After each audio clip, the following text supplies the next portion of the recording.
All right, Mr. Manley, Coach Manley, appreciate you coming by.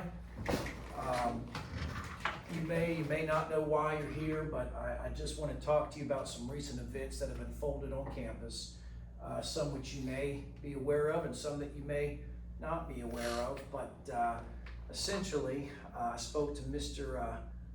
Pinkston, our dance teacher. Well, actually, he came to me with a concern, and I just want to run that by you and kind of have to see what you have to say about the situation before I proceed further with any sort of decisions that I think may need to be made in regards to this. So I just want to let you know that Mr. Pinkston did come by, and he reported the use of a repeated nickname that you were calling him in the gym the other day. I believe that was Twingston. And so when you did that, I don't know what the intent was. I'll let you explain that to me in just a moment. But he did say that it was made in front of students and staff. In addition, it was reported that you were intentionally directing the basketball team to come out and to line up the perimeter of the gym as you were doing this, and that you began having the students condition while they were trying to have their dance practice. And so just kind of want to know what your take is on that situation, because it did certainly, according to Mr. Pinkston, it did create an intimidating workplace environment. So is there anything about that day or about that moment that you can recall, or anything at all that you want to relay to me before I proceed forward with a few other incidents that have unfolded? Yeah, I mean those situations did happen. I think they're two different situations. Right. The first one is that calling him calling by Nick Twingston. Yes. Yeah. I also just so I call him Twerkston as well. Oh, you did. Yeah. Oh, and okay. it's all. But it was all in good nature. I was Right. just trying to keep it light in the room to make it. I thought it'd be funny, Right. to say that to him. Yeah. It is, I guess a little bit, coincidental, calling him that, and he does teach dance. Right. But as far as what we're doing inside the gym, I just think the basketball team, which is the most important. I think the dance team is going to support the basketball team and the other organizations, but they're there to see us. And so I think that our time is really, really valuable. And so if we can get a head start and get some stretching or some conditioning in, then it makes us and our time more efficient.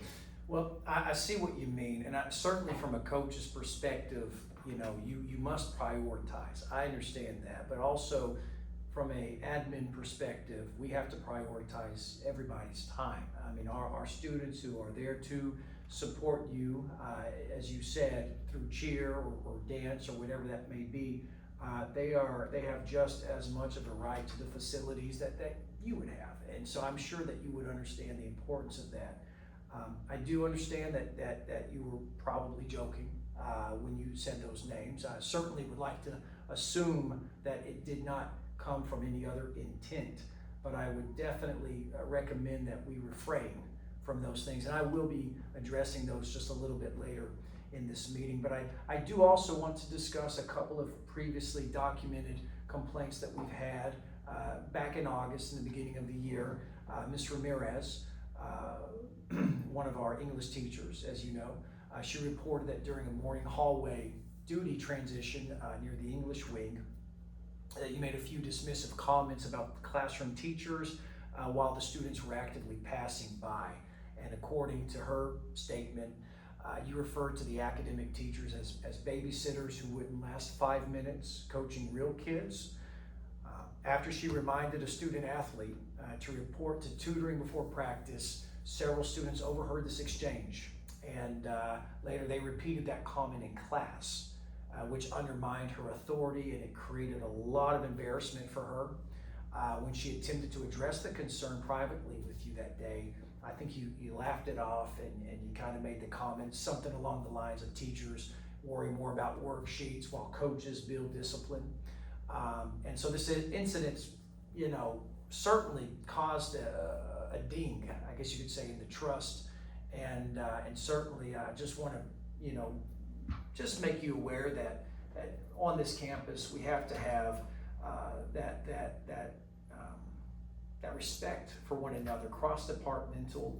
I understand that what you do certainly is important. You are building up discipline in these kids. You're building character. I mean, when they step in there and they hear that whistle and you're on them, that's important. But also in the domain of the classroom, Ms. Ramirez is doing a job where she's having to instill other parts of discipline in those kids. I think we have to look at this as a supporting. We're supporting each other. You're supporting her, and she is supporting you with these kids. We're raising these kids together. It takes a village. And so my big concern here is that we have that understanding and that harmony in our campus, because if we go about it like that, especially things that kids can hear, that's certainly going to go home. As you can see, it followed Ms. Ramirez in the classroom, and so let's be more mindful of that. I don't know if you want to add to that or not, but well, I would just say that basketball is some of these kids' most important outlet, and we have a certain amount of time that we're allowed to be in the gym, and so I think that it is a little unfair that Ms. Ramirez can steal time and tutorial time away from our time so that we can have our practices. I think that Ms. Ramirez could handle everything inside that classroom, and that outside the classroom, that becomes my time. I get that. I understand what you mean by that, but you also have to understand that those kids, it's pass or they don't play. That tutorial, that is just as important to keeping your kids in the game as what you're doing in the practice gym. And so I think that certainly we have to support each other in those roles. And I would dare say that any square foot on this campus, whether it's in the gym, the classroom, the hallway, no matter the cafeteria, it's a shared experience in regards to the responsibility that we all have for these students. But I do appreciate your input there. Mr. Daniels, the athletic trainer, he did document a serious concern back in October about your interaction with him during the 7th period athletics after he evaluated a starting player for a possible ankle injury. You may remember that player. And when he informed you that the student should be held out pending further assessment, you reportedly became visibly agitated. You raised your voice in front of players. You questioned his competence by saying, you trainers baby these kids too much. And so witnesses indicated the exchange continued courtside for several minutes. I mean, this was observed not just by the kids, but by the people in the stands there, and this created certain discomfort among student athletes and the support staff. So Mr. Daniels did express concern that your comments not only undermined his professional medical judgment, but also pressured the athlete to minimize injury symptoms in order to continue practicing. In regard to that, we're talking about a kid's health here. We're talking about a student who certainly was hurt and injured. I know your opinion on pain may be different than Mr. Daniels, but ultimately, if a kid appears to have an injury, and if we put them back out there, this creates a liability for us.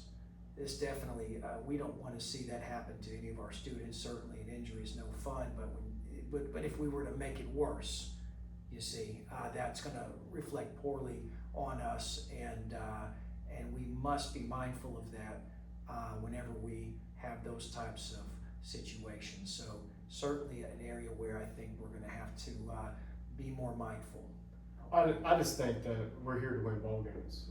We're here to win ball games. And if I don't win ball games, then my name is thrown onto social media. My job's in jeopardy.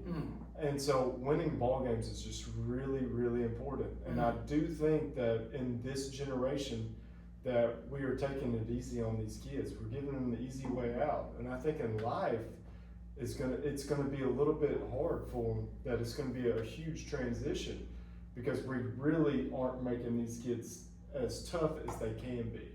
I really think that we could push it, and I feel like that sometimes our athletic trainers who are there, maybe they think of themselves as they need to diagnose, and not everything needs to be like all in or all out or situation. Sometimes we got to teach the kids to fight through it, fight through some pain, fight through a little bit of adversity, and at the end of that, maybe they'll prove that they can do something, and if we just allow them an out and we're just going to set them out every time that they have a boo-boo, then what are we proving?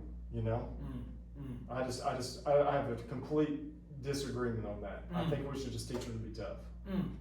Well, I think there's a difference in, I would say this to that. We definitely, we want to work smart, right? We do want to work hard too. We do want to work hard, and we want to teach them resilience, Yes. right? I get that, and I certainly want to have a student body that wants to fight, that wants to be tough, that wants to be determined. But at what cost?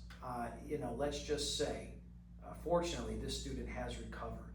But let's just say that the cost was this kid could have some permanent damage if they were to go back out there and get back on the court. We also, besides working hard, we want to work smart. We want to make sure that we are giving our students every opportunity to excel in a safe way. Now, whether you agree with me on that or not, I'm going to let you, have your opinion there.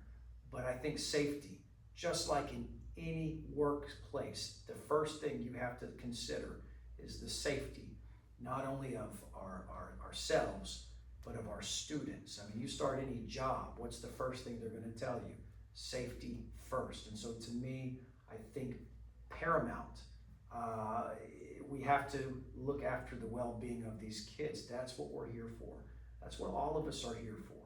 More than winning games. I get it. Yep. Reputations are important, but I think we can both agree that the safety and the well-being of our students is the most important thing that we can have with them. So with that in mind, I am going to proceed further with a few things, a few directives, and these are non-negotiables. I have them listed here. I'm going to discuss them with you briefly, and this is essentially what's going to happen.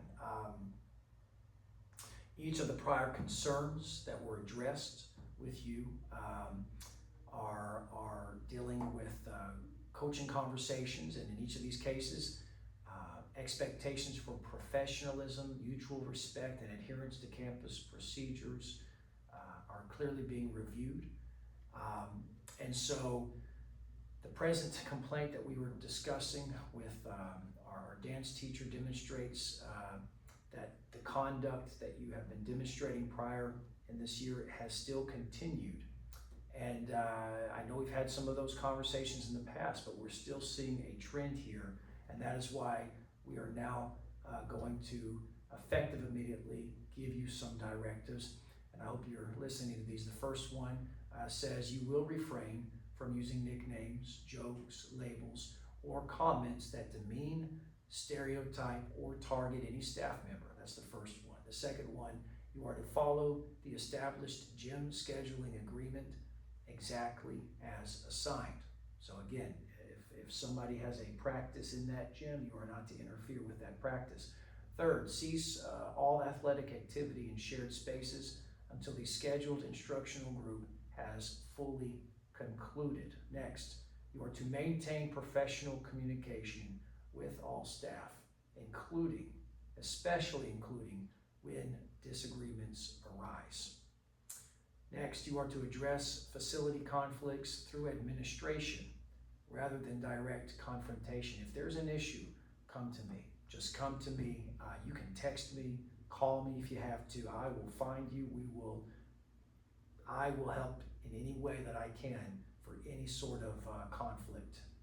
And finally, you are to demonstrate conduct aligned with district policy, employee standards, and campus expectations, all which can be found, of course, in our handbook. I I'm just gonna let you know that you will receive a written form that goes over each of these directives, that goes over each of these complaints that were previously given, and that I will need your signature on that form as well as my own. We can date it, we can date it the day of when it arrives, and then we're gonna keep that for our records. And if there's anything else at all that you would like to address, you're welcome to, or if you wanna think on it, you're more than welcome to get back to me at any time. Yes, sir. Well, I appreciate you talking to me, and Yes, sir. and I'll take it into consideration, and I'll do some thinking on that. Well, I appreciate you. Thank you so much. Yes, sir. Have a good day. Thanks a lot.